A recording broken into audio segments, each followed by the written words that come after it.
Ya, saudara, kita sambung perbincangan atau obrolan kami pagi ini mengenai gugatan jabatan Ketua Umum Parpol hanya 2 periode yang diajukan 2 warga negara Indonesia, satu di Nias, satu di Yogyakarta kepada Mahkamah Konstitusi.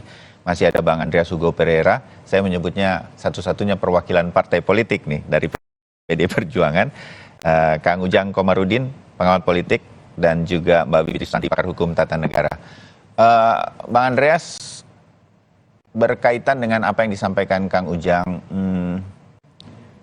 kekuasaan yang terlalu lama, saya menganggap begini, jangan-jangan terlalu lama juga bukan berarti negatif begitu. Berganti-berganti seperti tadi ada gerbongnya dan segala macam yang Kang Ujang sampaikan juga belum tentu bagus juga gitu. Bagaimana selama ini PD Perjuangan dengan Ibu Mega selama ini menjadi Ketua Umum Parpol dengan para pengurusnya bisa menjaga agar yang positif-positif yang terjadi, Bang Andreas? Jadi gini, ini sebenarnya ada suatu debat klasik gitu di dalam teori ilmu politik, di mana pandangan tentang kepemimpinan politik. Kelompok misalnya Plato, dia menyampaikan bahwa seorang pemimpin itu idealnya seorang filsuf, orang yang bijak. Dengan orang yang bijak itu kita kita yakin bahwa itu akan memberikan kesejahteraan, memberikan kebaikan kepada masyarakatnya. Yang berbeda dengan misalnya pandangan muridnya Aristoteles gitu. Yang melihat bahwa perlunya ada yang kemudian melahirkan demokrasi gitu. Jadi memang ini pandangan-pandangan yang memang pandangan-pandangan yang sudah berabad-abad gitu terjadi gitu. Memang di sini ada perbedaan. Tinggal bagaimana melihat apakah demokrasi itu adalah tujuan atau demokrasi itu alat untuk mencapai tujuan gitu. Nah di sini ini juga terjadi ada perbedaan perdebatan. Nah oleh karena itu hal yang berkaitan dengan soal ini kayak soal kepemimpinan termasuk hal yang kita bicarakan hari ini, nah itu diatur di dalam organisasi masing-masing gitu soal partai politik ini. Jadi misalnya ya sekarang kalau memang kalau di dalam partai itu dianggap bahwa ya perlu ada pergantian dan perlu ada pembatasan, diatur saja di dalam anggaran dasar, anggaran rumah tangga seperti sebagaimana yang diatur di undang-undang dasar sekarang gitu. Demikian pun di partai yang lain gitu. Kalau you tidak setuju dengan itu, ya jangan terlibat di situ gitu. Karena itu juga bagian dari demokrasi gitu. Nah, tapi karena apa? Karena kalau melarang ini akan juga mengakibatkan orang lain merasa hak saya untuk masih mau mendukung mereka kenapa dibatasi gitu. Misalnya ada orang yang kami masih mau mendukung dia, kenapa dibatasi dengan 2 periode saja gitu. Itu juga akan menjadi perdebatan. Bisa jadi ada yang menggugat terbalik gitu. Kalau misalnya itu diatur gitu. Jadi sebenarnya itu tadi sebenarnya di sini kan sudah diatur bahwa ini diatur di dalam kalau memang di internal masing-masing, di organisasi masing-masing gitu. Karena memang wilayah ini adalah wilayah bukan merupakan wilayah. Kalau kita bicara dalam konteks kenegaraan, ya kita atur di dalam konteks undang-undang dasar, undang-undang gitu. Baik, kita dapat poinnya, Bang Andreas. Mbak Bivitri, Anda mungkin melihat juga, walaupun baru singkat ya ini terjadinya, tetapi 2 orang warga negara ini kan bisa saja mereka di belakang mereka ada orang lain. Kalau kita punya asumsi, bisa saja betul-betul pribadi, bisa saja mereka juga sebetulnya adalah anggota partai politik atau mantan. Kita belum mengevaluasi sampai sana. Tapi apakah Mbak Bivitri melihat atau punya catatan bahwa saya agak nggak yakin bahwa 2 warga negara kita ini tidak sama sekali mengerti mengenai hukum tata negara. Paling tidak saya berpikir juga, ini kalau ke Mahkamah Konstitusi pas atau tidak mengajukannya ini kan pasti punya perhitungan. Anda melihat sesuatu atau kemungkinan-kemungkinan dua warga negara ini mengajukannya sampai ke MK, Mbak Bivitri? Iya, baik. Siapapun itu, saya berterima kasih pada mereka. Karena menurut saya mereka sebenarnya sedang mewakili perhatian, concern, kegelisahan barangkali kita bersama tentang partai-partai politik. Nah, saya belum cek background mereka ya, tapi kan saya lihat begini, orang-orang yang maju ke pemilu, apalagi ini dalam tanda kutip orang biasa ya, asumsikan aja dulu orang biasa, itu kan karena mereka juga punya rasa frustasi yang mereka ingin salurkan. Nah, mereka ingin salurkan kemana? Kalaupun mereka adalah anggota partai politik atau orang yang terafiliasi dengan partai politik, tetap saja kita paham bahwa ada yang namanya elit politik. Banyak sekali teori-teori tentang elit, dan bahkan di Indonesia, elit ini juga faktanya berkelindan dengan kultur feodalisme kita. Sehingga walaupun katanya demokratis, saya cukup yakin banyak sekali anggota biasa yang sebenarnya ingin mengajukan orang lain dan seterusnya. Tidak bisa, karena kultur feodalisme dan elit yang sangat-sangat kuat. Jadi kita juga jangan naif gitu loh, jangan berpura-pura bahwa semua orang di dalam partai politik itu, kita semua paham lah ya, semua orang di partai politik itu punya suara yang sama besarnya. Tidak, karena ada elit partai politik. Nah, kemudian yang kedua yang saya komentari, pandangan Mas Bayu tadi, jangan-jangan kalau cepat-cepat berganti juga tidak bagus. Nah, kritik saya terhadap Mas Bayu atau pandangan tadi adalah, menurut saya berganti-ganti itu malah bagus. Asal jangan misalnya 1 tahun terus digulingkan secara ini gitu ya, secara inkonstitusional dan lain sebagainya. Tapi pembatasan masa jabatan itu bagus, karena kan kita justru tidak mau organisasi bergantung pada orang, tapi pada organisasinya itu sendiri. Menurut saya pimpinan yang sukses itu harus adalah pimpinan yang menciptakan atau mampu menciptakan pimpinan-pimpinan lain dan sistem kerja di organisasinya supaya berjalan dengan baik. Jadi kita nggak tergantung pada si A, si B, si C, tapi apakah si A, si B, si C itu mampu menciptakan ruang demokrasi yang baik di partainya.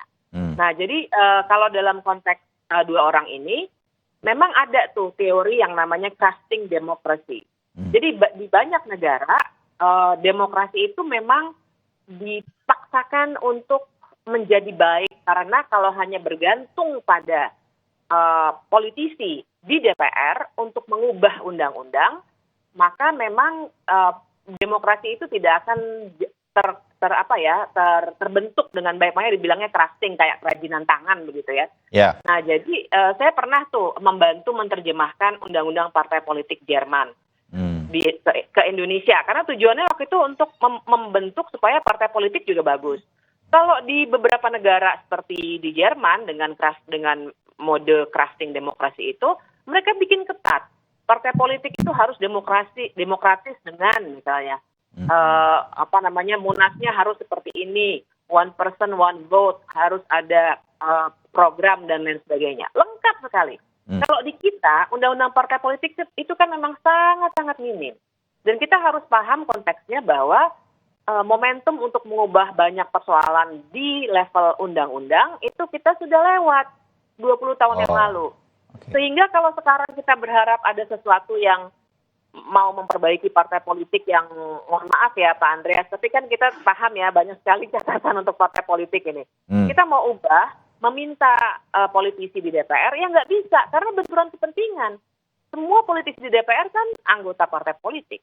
Tentu saja mereka nggak mau membuat aturan main yang menyusahkan diri sendiri, membongkar elitnya sendiri, dan seterusnya. Makanya akhirnya masuklah dua orang ini, siapapun mereka, sekali lagi, saya berterima kasih, supaya kita bisa bincangkan ini secara lebih terbuka. Gitu. Kang Ujang, Anda setuju dengan analisanya Mbak Bivitri, dan kalau iya begitu, tentu kita berharap berganti-bergantinya ini punya semacam sistem, sehingga kemudian kalaupun berganti, ini sebagai sebuah wacana ya, bisa ini diatur agar semua juga berjalan baik bagi demokrasi di partai politik ya, Kang Ujang? Ya, sejatinya harus bisa diatur ya. Kita punya pengalaman misalkan dengan tadi kebiasaan jabatan yang terlalu lama. Akhirnya kemarin kan mohon maaf ya, presiden pun kan ingin 3 periode gitu kan, ingin menunda pemilu. ingin perpanjangan masa jabatan, kan itu. Karena kekuasaan itu kan lezat, nikmat, mengenakan ya tadi membuat orang terlena sehingga ya pengennya panjang masa jabatan itu. Ya saya tentu tadi ya Mbak Bivitri sebagai dosen, kita dosen ya tentu ingin sistem ketatanegaraan ideal. Nah ideal dalam arti ya ya kita bicarakan bersama, bukan hanya dalam perspektif partai politik tadi ya yang sampai saat ini ketua umumnya tadi masih banyak jabatannya yang terlalu lama. Yeah. Nah kita tentu harus bijak ya. Negarawan kan gini, derajat tertinggi dari seorang politisi itu kan seorang negarawan. Ya negarawan itu berpikirnya ya visioner jangka panjang, dan saya melihatnya pikirannya gitu ya, ucapannya dan tindakannya untuk kepentingan masyarakat, bangsa dan negara. Apakah memang konteksnya misalkan jabatan yang terlalu lama ketua umum partai politik itu bukanlah seorang negarawan, ya bisa jadi seorang negarawan. Tetapi dalam konteks tadi ya jabatan yang terlalu lama bagi kita ya tentu harus dibatasi. Karena sejatinya apapun jabatannya, apapun posisinya, termasuk sebagai ketua umum partai itu tadi ketika terlalu lama ya mohon maaf ya tentu cenderung akan banyak minus-minusnya, akan banyak bolong-bolongannya, akan banyak kekurangannya, kalau kita katakannya bisa mengarah pada abuse of power lah seperti itu. Nah saya melihat catatan-catatan juga selama ini memang ya kita aja Bang Bayu yang selama ini ya dosen, pengamat yang sangat keras ya ingin sama-sama membangun bangsa ya dengan partai politik gitu. Kita juga sering berinteraksi dengan partai politik, bahkan kita juga sering menjadi narasumber di partai politik. Nah bagaimanapun ada 3 catatan yang penting saya harus lakukan ya. Pertama, bagaimana partai politik harus melakukan modernisasi. Jadi selama partai politiknya belum melakukan modernisasi ya agak sulit perubahan terjadi. Yang kedua, yang paling penting mereformasi diri. Ada nggak reformasi ini di tubuh partai politik? Yang ketiga, kaderisasi. Sudah jalan atau tidak? Saya rasa PDIP sudah lebih maju. Yang keempat sebenarnya pelembagaan partai politik. Nah ini kan catatan yang keempat tadi. Catatan saya ini ya saya lihat ya banyak yang minus dari partai-partai politik itu tidak melakukan hal-hal yang ini gitu, sehingga tadi ya jabatan sesukanya misalkan ya sudahlah, kalau memang disepakati di internal, kalau sesuai dengan ada ART kenapa tidak kan begitu. Nah ini juga tadi menjadi catatan demokrasi kita ke depan, bahwa sesungguhnya siapapun yang menjabat ketika terlalu lama, saya yakin meyakini bahwa ya pasti akan banyak kesalahan-kesalahan yang dilakukan. Walaupun kita juga Bang Andreas mungkin bisa membantah saya gitu, bahwa Bu Mega hebat, iya betul, saya sepakat. Ibu Mega tangguh, betul, mengelola partai hingga saat ini, betul. Tetapi jangan lupa nanti begitu Ibu Mega nggak ada, ya kan, ini juga menjadi persoalan. Nah ini oleh karena itu tadi pembatasan jabatan di partai politik khususnya ketua umumnya itu menjadi penting, menjadi sebuah keniscayaan agar kita bisa introspeksi bersama bahwa ya tadi kalau kita meminjam istilah Mbak Bivitri ya, bahwa ya kekuasaan itu harus sistem yang berjalan, bukan personalnya, bukan figurnya. Itu yang harus kita bangun bersama. Oke, baik. Bang Andreas, di PDI Perjuangan Anda bisa melihat ini sebagai sebuah kritik membangun, masukan, dan mungkin ini akan menjadi catatan penting juga bagi PDI Perjuangan ke depan. Bang Andreas, menurut Anda? Tiap negara itu punya sejarah keparteannya, Mas Bayu. Tadi Mbak Fitri mengambil contoh misalnya di Jerman gitu. Jerman itu ya partai itu ditanggung, dibiayai oleh negara gitu. Sementara kita lihat partai di Indonesia ini tumbuh dan berkembang dengan kemampuan dan kekuatannya. Memang ada kontribusi dari negara dalam bentuk tiap suara, tapi sangat-sangat kecil gitu dari jumlah itu. Gitu. Memang, nah itu satu hal gitu, sehingga ketika kita bicara soal ini, kita bicara soal bagaimana ini diatur di dalam konteks kenegaraan menjadi tidak adil juga gitu. Nah ini akan berhadapan dengan, saya tidak membantah apa yang teman-teman katakan, tapi itu tadi Tiap negara itu punya sejarah keparteannya dan bagaimana tumbuh dan berkembangnya partai itu. Karena di kita ini partai itu memang benar-benar lahir dari kayak misalnya PDI Perjuangan. Bagaimana kelahiran PDI Perjuangan itu dari kesejarahan misalnya dari PNI, partai-partai yang tumbuh dan lahir sebelum kemerdekaan. Nah ini benar-benar muncul dari civil society. Nah, sehingga memang ketika dia berhadapan dengan negara, dia menjadi kekuatan yang memang VAV dengan negara ketika itu gitu. Bang Andre, kalau kita melihatnya, sebutlah gugatan ini memang seolah ingin negara ikut campur. Kalau kita menafikan itu dulu saja, apakah semua masukan dari Mbak Bivitri, publik selama ini, termasuk 2 warga negara mengajukan ke MK, Kang Ujang. Nah, itu yang ini menjadi masukan. Baru, karena kan sebagai sebuah organisasi butuh juga masukan-masukan seperti ini, misalnya di PDI Perjuangan. Tapi itu yang terjadi zaman Orde Baru dulu gitu. Ketika partai itu diatur betul oleh negara di situ. Nah, disinilah kemudian berkembang berubah ketika zaman reformasi ini. Saya kira teman-teman itu tahulah gitu perkembangan. Saya tidak bicara hanya PDI Perjuangan, tapi saya bicara perkembangan partai-partai pada umumnya gitu. Nah, sehingga disinilah ruang partai-partai itu untuk mengembangkan diri gitu, sesuai dengan kapabilitas dan kemampuannya. Nah, disinilah kita lihat poin-poin memang beda dari tiap partai itu akhirnya. Kalau kita lihat dari awal reformasi itu kan ratusan partai lahir. Ada 40 partai lebih yang ikut di dalam pemilu. Tapi kemudian satu demi satu gugur di dalam proses itu gitu. Tapi tiap kali muncul dan berkembang lagi. Nah, sekarang memang konsekuensinya tentu beda-beda kalau kita mau mengatur seperti yang tadi disampaikan oleh teman-teman tadi gitu. Nah, sekarang tapi itu tadi kembali pada persoalan ini gitu. Apakah kita mau mengatur ini semua di dalam undang-undang atau kita mau memberikan keleluasan kepada partai? Di situ poinnya gitu. Karena apa? Karena itu juga bagian dari demokrasi gitu. Untuk kepartaian dan tumbuh dan berkembangnya partai di situ. Nah, sekarang jangan sampai tiap kali hal yang buruk kemudian itu dilemparkan ke partai gitu. Tapi ketika hal yang baik itu kemudian tidak menjadi pembicaraan. Nah, sekarang kan di sini kita misalnya kita ambil contoh berkaitan dengan anggota DPR. Ketika anggota DPR itu buruk itu menjadi tanggung jawab partai.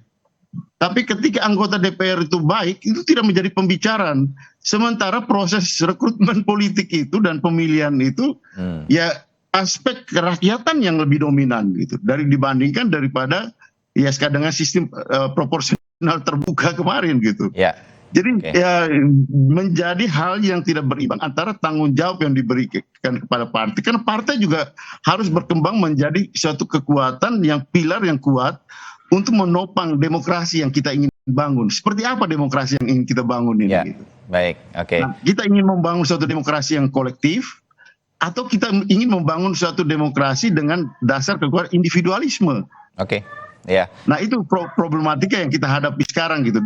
Diskursus yang kita hadapi sekarang itu seperti itu. Sehingga kalau mau merubah ini, kalau kita mau memperbaiki ini, saya katakan kita perbaiki di dalam sistem pemilu, sistem undang-undang partai politik sebagai suatu paket.